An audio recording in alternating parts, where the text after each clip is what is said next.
구독자 여러분 안녕하세요. 서평 쓰는 남자입니다. 이번 주에도 팀 켈러의 신학적 비전에 대한 강의를 위해서 함께 찾아왔습니다. 이번 주는 팀 켈러의 신학적 비전 세 번째 시간인데요. 오늘까지 해서 강의 전체에 대한 소개를 마치고요. 다음 시간부터 이제 본격적으로 팀 켈러가 어떤 얘기를 하는지, 팀 켈러의 신학적 비전이 목회적으로 또 우리 신앙인들의 삶에, 일반적인 신앙인들의 삶에 어떤 의미가 있는지를 함께 탐구해 보려고 합니다. 오늘 마지막 시간을 들어가기 전에 지난 시간에 대한 복습을 잠깐 하자면요. 제가 팀 켈러가 계속해서 설득이라는 이 모드를 가지고 사람들과 만나고 또 문화와 만나고 또 도시와 만나고 계속해서 만남을 추구할 때 교회 바깥의 사람들도 그렇고 교회 안에 있는 사람들도 그렇고 복음을 어떻게 연결하고 소통할 것인가라는 질문 앞에서 설득이라는 이 모드를, 소통 모드를 가지고 그들과 함께 연결하고 소통한다라고 얘기를 했었고요. 그렇게 설득을 사실은 합당한 복음을 정말로 통해서 연결하고 소통하는 합당한 소통 모드로 보지 못하게 하는 성경 본문들이 많이 있는데 그 중에 가장 대표적인 것이 고린도전서 2장 1절로 5절이라는 얘기를 했었고요. 팀 켈러는 유명한 신약 학자이자 조직 신학자이자 해석학자인 앤서니 티슬톤이라는 사람의 고린도전서 강해를 빌어서 고린도전서 2장 1절에서 5절 사이에 나오는 그런 메시지들이 사실은 설득이라는 소통 모드를 거부하거나 금지하지 않는다는 얘기를 했었습니다. 그래서 궁극적으로는 제가 지난 시간에 우리가 소통을 할 때, 설득을 위해서 소통을 할 때 메시지 중심, 성경 본문이 얘기하는 메시지 중심으로 할 수가 있고 혹은 상황 중심, 그러니까 성경 메시지보다는 우리의 메시지를 듣는 사람들이 처한 상황을 좀 더 중심에 놓고 얘기를 하는 방식이 있다고 했었고요. 그게 한편으로 있었고 또 다른 한편으로는 말하는 사람을 기준으로 듣는 사람들에게 얘기하느냐 아니면 듣는 사람들의 입장에서 얘기를 하느냐라는 그런 기준이 있다고 했는데요. 제가 여기 보시면 아시겠지만 팀 켈러가 4가지 설득 모델을 그 기준들을 가지고 얘기를 합니다. 위에 있는 2가지 모델은 소통자 지향이라고 되어 있는데요. 이것은 무슨 뜻이냐면은 말하는 사람 입장에서 어떤 것을 더 중심에 놓느냐의 차이예요. 좀 더 설명을 해보자면 말하는 사람 입장에서 나는 성경 본문을 더 중심에 놓고 얘기할 거야 라고 생각하면은 전통주의자 모델이 되는 거고요. 말하는 사람 입장에서 나는 듣는 사람을 좀 더 중심에 놓고 메시지가 아니라 듣는 사람을 더 중심에 놓고 얘기를 해볼 거야 라고 하면 조작자 모델이 되는 겁니다. 사실은 이제 그래서 대부분의 보수적인 복음주의 교회는 이 2가지 모델에 보통 거의 다 속하게 되는 것 같아요. 전통주의자 모델에 속하는 교회들은 이제 나는 성경 메시지를 절대로 문화와 타협하지 않겠어. 사람들이 살아가는 문화에 성경 메시지를 타협하지 않겠어라고 나름의 어떤 이런 하나님의 말씀에 대한 충성을 다짐하는 식으로 이제 소통을 하려고 하는 교회들이 속한 모델이 이제 이 모델이 되겠고요. 그 다음에 조작자 모델은 사람들이 처한 상황에 좀 더 중심을 맞춰서 메시지에 대한 타협이 어느 정도 있다고 하더라도 사람들이 좀 알아듣기 쉽게 얘기해 보겠다라고 생각하는 그런 모델이 될 수 있을 것 같아요. 좀 더 구체적인 예를 들어보자면 전통주의자 모델은 아마도 굉장히 보수적인 교회들, 우리는 성경을 믿고 성경을 따른다는 그런 얘기를 하는 교회들, 미국에선 소위 바이블 처치라고 불리는 교회들이 보통 전통주의자 모델에 속한 교회들이 될 것 같고요. 그 다음에 조작자 모델에 속한 교회들은 조엘 오스틴 같은 약간 번영복음으로 대표되는 사람들이 듣고 싶은 얘기를 해주는 거죠. 하지만 성경 메시지가 전하는 그런 진정한 도전을 약간 강조하지 않는 채로, 그러니까 성경 본문이 얘기하는 메시지를 메시지가 던지는 도전을 사람들에게 정말로 던지지 않은 채로 사람들이 듣고 싶어 하는 얘기, 사람들이 원하는 얘기들을 나는 하겠다라고 얘기할 때 조작자 모델의 소통 모델을, 설득 모델을 택하게 되는 것 같습니다. 아래로 내려오시면 청자 지향이라고 되어 있고 거기에도 역시 마찬가지로 메시지 중심과 상황 중심의 모델이 있는데요. 여기서 이제 상황 중심이면서 청자를 지향한다는 것은, 그러니까 듣는 사람들의 입장을 생각하면서 상황을 좀 더 염두에 둔다는 것은 메시지를 거의 이제 생각하지 않고 사람들이 처한 상황에 대해서 굉장히 중요하게 생각하겠다라는 거고요. 이것은 이제 메시지 자체가 거의 이제 중요시되지 않는, 그죠? 메시지 자체가 중요시되지 않는데 말하는 사람의 입장에서 이제 듣는 사람들이 어떻게 해야 좀 더 좋은, 듣기 좋은 것들을 얘기할 수 있을까라는 것이 아니라 듣는 사람 입장에서 좀 더 심하게 듣는 사람 입장을 고려하는 그런 모델이 바로 적응자 모델이라고 할 수 있겠고요. 그 모델을 택하는 교회들이 보통 많은 경우 진보적인 교회들이 이런 모델을 택하는 것 같습니다. 이 분류법은 사실은 저 개인적으로는 동의하기가 약간 어렵긴 한데요. 일단 팀 켈러가 이렇게 모델을 나누고 있다는 것을 제가 말씀을 드리고요. 그리고 팀 켈러가 가장 이상적으로 보는 모델은 성육신적 모델입니다. 그래서 성육신적 모델은 성경 메시지가 주는 도전을 잘 살리면서도 그 성경 메시지가 주는 도전을 잘 살려서 사람들이 처한 상황 속에서 그 성경 메시지의 도전이 잘 전달되도록 하는 것을 목적으로 하고 있습니다. 확실히 좀 다르죠? 저는 이 부분에 있어서는 팀 켈러와 굉장히 동의합니다. 성육신적인 모델이 이제 우리가 복음을 제대로 선포할 때 택해야 할 그런 설득의 방식이라는 것에는 저는 굉장히 동의하지만 진보적인 교회들이 적응자 모델인지는 사실은 약간 저는 애매모호합니다. 어쨌든 요 4가지 모델이 있다는 것을 여러분들이 알아두시면 좋을 것 같고요. 다음으로 넘어가서 듣는 사람 입장에서 듣는 사람 지향으로 메시지 중심적으로 우리가 설득을 할 때 팀 켈러가 5가지 제언을 하는데요. 그 5가지를 하나하나 살펴보겠습니다. 첫 번째로 사람들이 얘기하는 피드백에 우리가 귀를 기울일 필요가 있다는 거죠. 그러니까 쌍방 대화가 이루어져야 된다는 겁니다. 우리가 어떤 얘기를 했을 때 우리가 비록 듣는 사람 입장에서 얘기를 했다고 하더라도 정말로 듣는 사람이 어떻게 듣는지는 알 수가 없잖아요.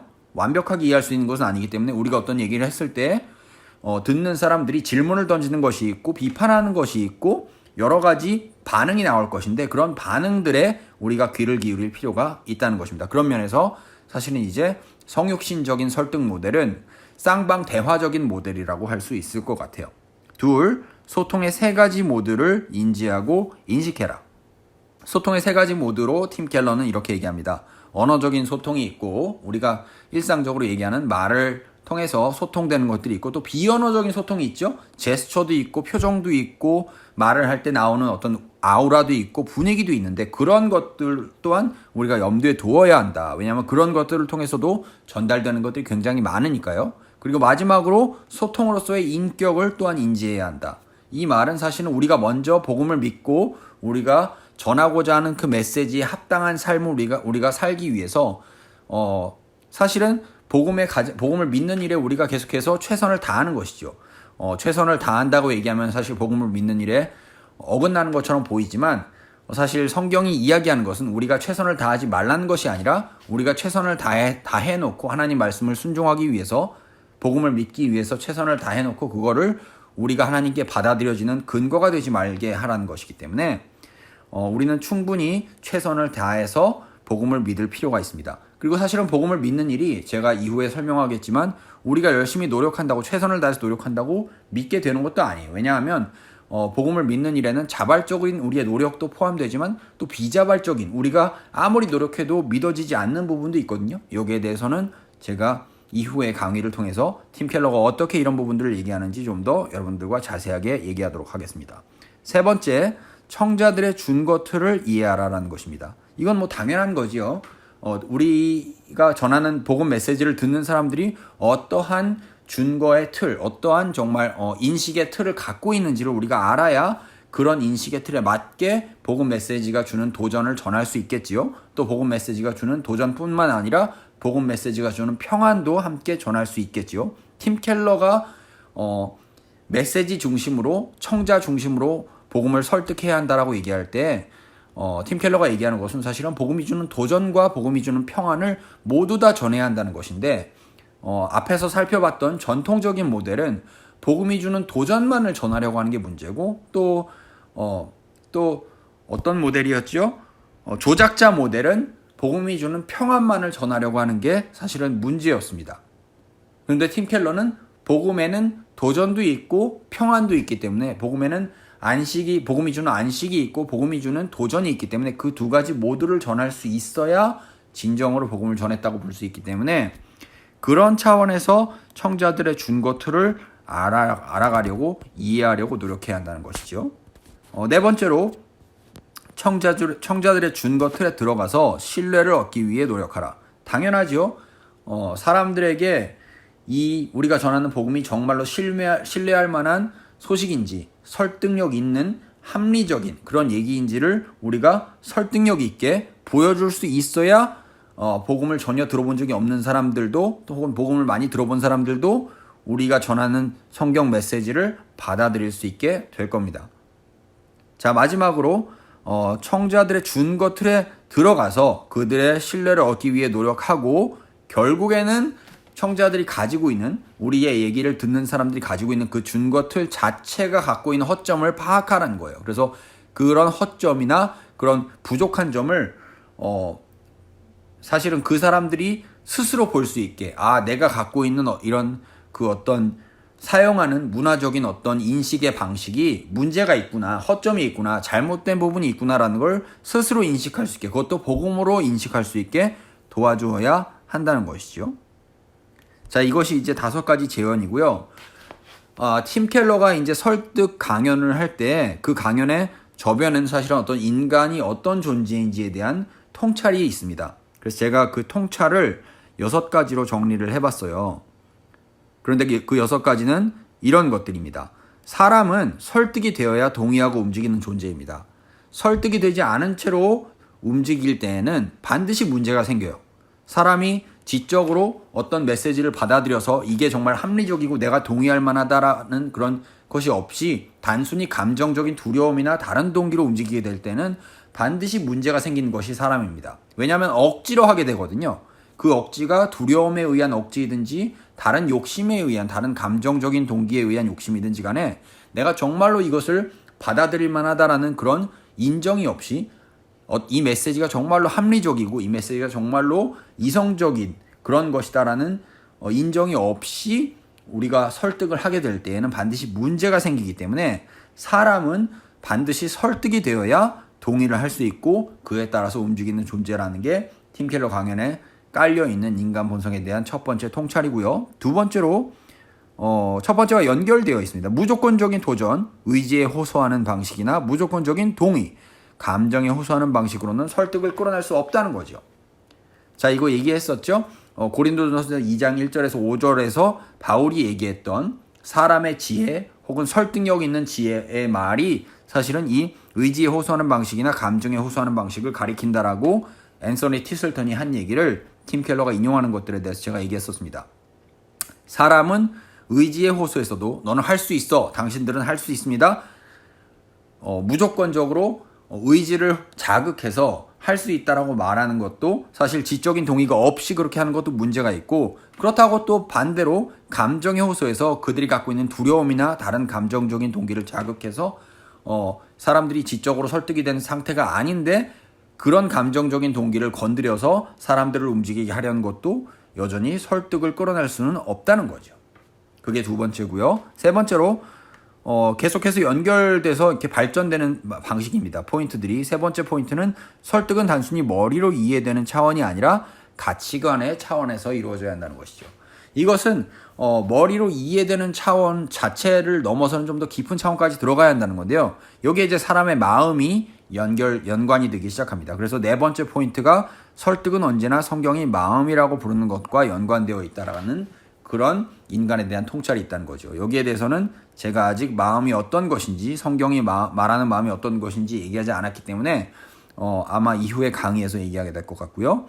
다섯 번째, 설득 강의 자체의 주장이 단순히 설득하려고 하는 것이 아니라 가치관 체계, 사람들이 갖고 있는 가치관 체계, 사람들이 갖고 있는 준거의 틀, 인식의 틀, frame of reference를 바꾸려는 시도라는 것을 우리가 알 수 있습니다. 복음은 항상 어떤 특정한 어떤 이슈에 대한 관점만을 바꾸라고 요구하지 않습니다. 오히려 특정한 문화가 가지고 있는 어떤 인식하는 방식 전체를 도전을 합니다. 거기에 대해서 의문을 제기하고요. 그렇게 어떤 특정한 문화가 갖고 있는 인식하는 방식, 사람을 바라보거나 세상을 바라보거나 문화를 바라보는 방식 자체에 도전을 하게 되는데 팀 켈러는 이제 그런 부분들이 굉장히 중요하다라고 여기서 얘기를 하고 있는 것이죠. 여기에 대해서 좀 더 구체적인 예를 들어야 될 것 같은데 구체적인 예는 제가 이후에 강의에서 팀 켈러가 얘기한 것들을 통해서 아마 들을 수 있을 것 같고요. 마지막으로 사람의 마음은 이성적이고 합리적인 이해의 영역을 포함하지만 그뿐만이 아니라 감성적인 영역 그리고 더 나아가서 애착의 영역을 관장한다는 것입니다. 이것은 이제 제가 여기 제임스 스미스의 하나님 나라를 욕망하라를 참고하라라고 해놨는데요. 제임스 스미스의 하나님 나라를 욕망하라라는 책이 있는데 이 부분에 대해서 굉장히 자세하게 좋은 얘기들을 해주고 있습니다. 혹시 여러분들 이 책을 읽어보실 기회가 있으시다면 한번 읽어보셨으면 좋겠고 읽어보시지 않는다고 하더라도 제가 앞으로의 강의에서 이 책을 참고하면서 말씀을 드릴 수 있을 것 같아요. 자, 이제 수업 조직에 대해서 전체적으로 얘기할 수 있을 것 같습니다. 제가 예전에 어떤 박사과정 세미나에 참석을 했었는데 그 세미나를 이끌었던 교수님 한 분이 Syllabus is an argument라는 얘기를 하셨어요. 자, 전체적으로 저 또한 제가 이제 이 수업을 여러분들과 함께 진행을 할 때 여러분들에게 이제부터 실러버스에 대해서 수업 전체 계획서에 대해서 얘기를 할 건데 저는 이것을 제가 이제 이 수업을 팀 켈러의 신학적 비전에 대한 수업을 하기 위해서 수업 계획을 얘기할 때 저는 수업 계획 자체가 일종의 논증이라고 생각하고 접근을 한다는 얘기를 드리려고 Syllabus is an argument라는 이 인용을 했고요. 팀 켈러의 신학적 비전이란 첫 시간에도 제가 말씀을 드렸지만 복음을 충실하게 재서술하는 것입니다. 그리고 그러한 재서술에는 특정한 역사적 시점에 속한 문화에서 살아가고 사역하며 선교하는 일에 대한 풍성한 함의가 담겨져 있습니다. 복음은 팀 켈러가 이야기하는 복음은 역사의 시점에서 이미 일어난 사건이에요. 예수께서 오셨고 십자가에 달려 돌아가셨고 부활하셨고 그 사건 자체는 이미 일어났습니다. 그것이 소식이 되었어요.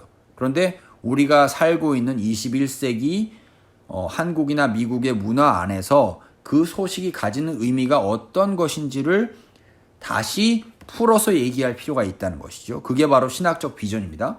그렇기 때문에 1세기에 일어났던 혹은 기원 전에 일어났던 아브라함의 사건, 선지자들의 사건, 야곱의 사건, 예수 그리스도의 사건들은 계속해서 바뀌어가는 문화 속에서 문화적인 상황 속에서 정치적인 상황 속에서 시대적인 상황 속에서 계속해서 새롭게 재서술되어야 할 필요가 있는 거예요. 그죠? 왜냐하면 듣는 사람들이 살아가는 복음이라는 사건을 듣는 사람들이 살아가는 상황이 계속해서 바뀌기 때문에 자 여기서 우리가 다시 설득 모델로 돌아갑니다. 팀 켈러가 이야기하는 설득 모델은 성육신적 모델이라고 말씀드렸고 그 성육신적인 모델은 메시지를 중심에 놓으면서도 듣는 사람들의 상황을 고려하는 모델이라고 제가 말씀드렸죠. 팀 켈러 지금 정확하게 그 모델을 가지고 신학적 비전을 이야기하고 있는 겁니다. 듣는 사람들의 상황을 고려하면서도 복음 메시지가 갖고 있는 복음 사건이 갖고 있는 정말 본질적인 그 메시지를 타협하지 않고 그 복음 메시지가 가지는 던져주는 평안과 도전을 함께 전달해 줄 수 있는 방식이 바로 신학적 비전이라는 것이죠. 왜 신학적 비전입니까? 첫 번째로 나와 있는 것은 성공과 성실 사이의 열매 맺음이라고 나와 있는데요. 여기서 팀 켈러가 말하는 성공이란 어떤 실천적인 굉장히 테크니컬한 방법적인 목회 방법적인 그런 팁들을 잘 사용해서 성도들의 숫자를 굉장히 많이 성도들이 굉장히 폭발적으로 성장한 그런 교회들이 있잖아요. 그런 교회들의 목회적인 성공을 볼 때 보통 그런 교회의 목사님들이 나는 이런 방법론을 썼고 이런 목회적인 팁을 사용해서 성공했다라고 얘기하는 어떤 실천적인 테크닉의 차원이 있고 또 한편으로는 성실이라는 차원인데 이것은 뭐냐면 교리적으로 어떤 목사님들 같은 경우는 비록 이렇게 성도들의 숫자를 폭발적으로 늘리지는 못하지만 나는 그럼에도 불구하고 내가 속한 교리적 전통에 충실했고 교리가 이야기하는 것들을 잘 전달하려고 했고 하는 그런 차원이 있다는 것이죠. 자, 여기도 이제 설득의 모델이 다시 한번 연관이 되는데요. 설득의 모델에서 제가 전통적인 모델이라고 했던 것이 바로 성실이라는 메타포로 표현되는 그런 모델이고요. 또 반대로 성공의 모델은 이제 조작자 모델이라고 할 수 있어요. 조작자 모델은 보통 번영 신학을 얘기하는 모델이라고 했었죠. 메시지를 약간 타협하면서 사람들의 상황에서 사람들이 듣기 좋은, 듣기 쉬운 메시지를 전한다. 성경 메시지에 대한 타협이 좀 있지만 메시지에 대한 타협이 있음에도 불구하고 사람들의 상황에 맞는, 사람들이 듣기 쉬운 얘기를 한다는 게 바로 성공 모델이고요. 그 다음에 성실 모델은 나는 메시지에 대한 타협을 하지 않지만 그렇다고 사람들의 상황에 대한 고려도 하지 않겠다라고 하는 게 성실 모델인데 그 두 가지 모델이 있는데 이 두 가지 모델 사이에서 팀 켈러가 택하는 제3의 길은 나는 사람들의 상황에 귀 기울이면서도 메시지가 던지는 도전을 살려내겠다라는 것이지요. 그래서 사실은 계속 같은 얘기를 하고 있는 거예요.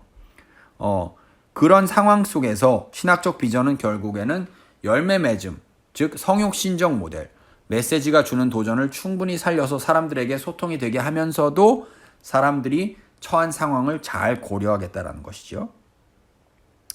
두 번째도 사실은 뭐 비슷한 얘기를 할 수 있겠고 넘어가겠습니다. 두 번째는 그렇게 중요하지 않기 때문에. 세 번째는 사역자들의 성공적 사역 모델에 대한 무조건적인 모방 그리고 자기 의가 되어버린 성공과 성실. 이것도 뭐 비슷한 얘기이기 때문에 넘어가도 될 것 같아요. 지금 팀 켈러가 계속해서 바라보는 것은 교회들을 볼 때 이렇게 교회들이 보통 복음주의 교회들이 이렇게 양쪽으로 갈려서 한쪽에서는 굉장히 실천적인 방법론이나 목회의 팁을 가지고 이렇게 하면은 성도들을 많이 성장시킬 수 있다라는 얘기를 하는 교회들이나 목회자들이 있고 또 한편에서는 그런 것들은 신경 쓰지 않고 나는 무조건 교리적인 전통에 충실할 거야. 성경 메시지에 충실할 거야. 사람들이 내 말을 듣든 말든 나는 상관하지 않을 거야 라고 하는 그런 흐름이 이 두 가지 흐름이 계속해서 양분되어 있다는 건데 팀 켈러는 이 양분된 흐름 속에서 제3의 길은 어떤 것인지를 찾으려고 하는 것이고요. 그 제3의 길이 바로 신학적 비전으로 표현될 수 있다라고 얘기하는 것, 그것만 여러분들이 기억하시면 될 것 같습니다. 자, 그래서 신학적 비전을 발견하기 위해서, 그렇다면 신학적 비전을 발견하기 위해서 어떻게 해야 하는가라는 그런 질문이 생기는데요.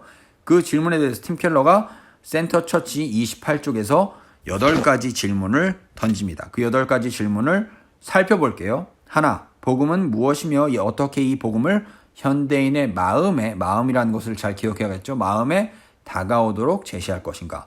둘, 문화는 어떤 모습이며 우리는 문화에 어떻게 연결되고 어떻게 대항하면서 소통할 것인가. 제가 특별히 밑줄 긋고 굵은 표시를 했지요.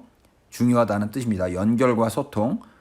여러분들은 앞으로 8개의 질문들에서 계속해서 연결과 소통이 계속해서 반복적으로 부각되는 것을 보실 수 있을 거예요. 셋, 우리는 어디에 있는가? 도심, 외곽, 신도시, 시골 등. 그리고 그 사실이 우리의 사역에 어떤 영향을 끼치는가. 이것도 사실은 우리가 처한 위치에 따라서 사람들과 연결하고 소통하기 위해서 우리가 취해야 할 방식이 다르기 때문에 복음을 소통할 때 취해야 할 방식이 다르기 때문에 우리가 질문해야 할 필요가 있는 것이고요. 넷, 그리스도인들은 공공 영역과 문화 생산에 얼마나 참여할 것인가. 이것도 여전히 연결과 소통과 관련이 있지요. 다섯, 어떻게 교회 안의 다양한 사역들, 말씀, 봉사, 공동체 교육을 서로 연결할 것인가. 이것들을 서로 연결하는 것은 사실은 교회 안에서 그렇게 많이 생각되는 부분은 아닌 것 같아요. 교회 안에서 말씀과 봉사와 공동체와 교육은 각각 돌아가긴 하는데 이것들이 어떻게 연결되는지는 잘 볼 수 있는 부분이 아닌 것 같은데, 팀 켈러는 이것들이 교회 안의 사역들이 복음 메시지를 통해서 구조적으로 연결이 돼야 된다고 얘기를 하거든요. 이게 어떤 의미인지는 우리가 이제 앞으로 살펴볼 강의를 통해서 얘기할 수 있을 것 같습니다. 6, 우리 교회는 얼마나 혁신적이며 얼마나 전통적이어야 하는가. 이것도 사실은 어떻게 해야 우리가 사람들과 문화 속에서 살아가는 사람들과 연결하고 소통될 수 있을 것인지의 문제거든요. 도시 지역에서 사역을 하는 그런 교회라면 굉장히 혁신의 방점을 찍어야 될 것이고요. 하지만 농촌 지역에서 사역을 하는 교회라면 전통적으로 되는 부분에 좀 더 방점을 찍어야겠죠. 혁신으로 항상 흐를 필요도 없고 전통으로 항상 흐를 필요도 없고, 어느 지역에서 어떤 문화권에 속한 사람들에게 사역을 하느냐에 따라서 달라질 필요가 있다는 것입니다. 7, 우리 교회는 도시와 지역사회에서 다른 교회들과 어떻게 연결될 것인가. 또 역시 연결이 강조되고 있죠. 8, 기독교의 진리를 문화적으로 어떻게 전달할 것인가. 이것도 역시 연결과 소통을 강조하고 있습니다. 다음으로 넘어가시면, 그래서 팀 켈러가 바라보는 신학적 비전이 연결하는 4가지 접점이 있어요. 그게 뭐냐? 첫 번째로 사람들을 하나님께 연결하는 것입니다. 이것은 복음을 선포하는 전도와 사람들이 예배에 참석했을 때 복음에 대해서 듣게 되는 것을 통해서 일어납니다. 그리고 사람들을 서로에게 연결하는 것은 예배를 통해서 공동체가 이루어지게 되는데, 그 공동체가 되는 것이 어떤 것인지 사람들이 배워감을 통해서, 이것을 배워가는 것은 팀 켈러는 모든 사람들이 복음의 메시지를 알게 되고, 그 메시지가 자신들의 삶에 어떤 의미인지를 알게 되고, 그 메시지를 믿는 일이 점차적으로 일어날 때 그것이 바로 제자도라고 얘기하고, 그것 복음 메시지를 믿는 공동체가 바로 교회라고 얘기하는데, 그렇게 될 때 서로 간의 연결이 일어나게 된다고 얘기를 하는 거거든요. 그래서 이 연결이 두 번째로 중요하고, 세 번째로 사람들을 도시 연결하는 것. 이것은 교회 바깥의 공동체들, 교회 바깥에 있는 사람들과 어떻게 연결하고 소통될 것인가 라는 문제에 있어서 교회가 하나님께서 보여주신 예수 그리스도의 길을 따라서 사람들을 섬기고 도시를 섬기는 그런 일들을 통해서 연결하고 소통될 수 있다는 것인데, 팀 켈러는 이런 연결과 소통을 자비사역과 정의사역이 감당할 수 있다고 보았고요. 마지막으로 사람들을 문화에 연결시키는 것은 사람들이 교회에 속한 성도들이 각각의 자신들이 속한 직업 현장에서 자신들의 직업 속에서 일하는 것들이 이제 복음을 믿는 마음으로 일하는 것이 어떤 것인지를 사람들이 점점 더 알게 되면서 복음을 믿는 방식으로 일하는 것들을 복음을 믿지 않는 사람들이 보게 되면서 이제 연결이 일어난다라고 얘기합니다. 왜 연결과 소통이 켈러의 신학적 비전의 지향점인가? 자세하게 설명하지 않아도 이제까지 얘기했던 것들이 있기 때문에 아시겠지만 제가 간단하게 읽겠습니다. 켈러의 사역의 4가지 접점은 그의 신학적 비전의 실천적이고 구체적인 표현이다. 사역의 4가지 접점을 꿰뚫는 주제는 연결과 소통이다.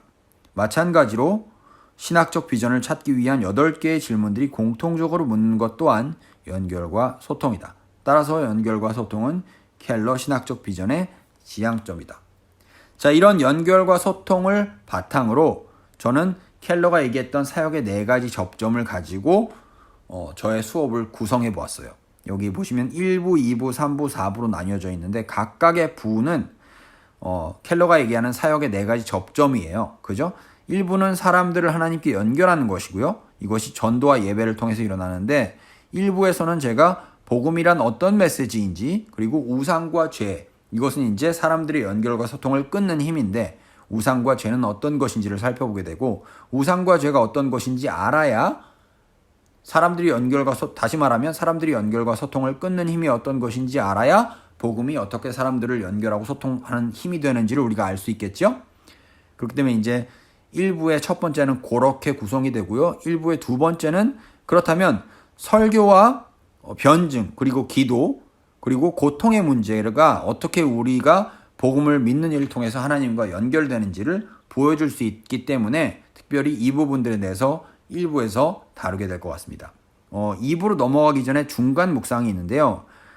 하나님과 사람 사이에 연결과 소통이 일어나기 위해서 복음이 필요하다고 했는데 복음을 정말로 제대로 듣기 위해서 우리가 알아야 하는 것들이 사실은 공통 어떤 전제가 되는 것이 성경이 어떤 것인지 교리가 어떤 것인지인데 1부에서 2부로 넘어가면서 제가 성경과 교리에 대한 팀 켈러의 전제적인 이해들을 다루려고 합니다.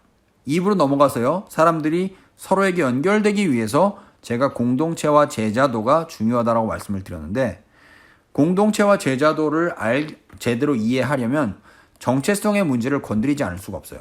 개인의 정체성, 복음을 받아들인 사람의 정체성은 어떤 정체성인가? 복음을 받아들인 공동체의 정체성은 어떤 정체성인가를 다룰 필요가 있고요. 그래서 정체성의 문제를 굉장히 중요하게 다루게 될 것이고요. 3부에서는 사람들을 도시에 연결하는 것을 중심으로 해서 근데 이제 자비와 정의, 자비사역과 정의사역이 여기서 굉장히 중요한 수단이 되는데 그렇기 때문에 사회정의의 문제, 특히 이제 교리를 통한 사회정의의 문제, 봉사와 섬김의 문제를 3부에서 제가 주로 다루려고 합니다.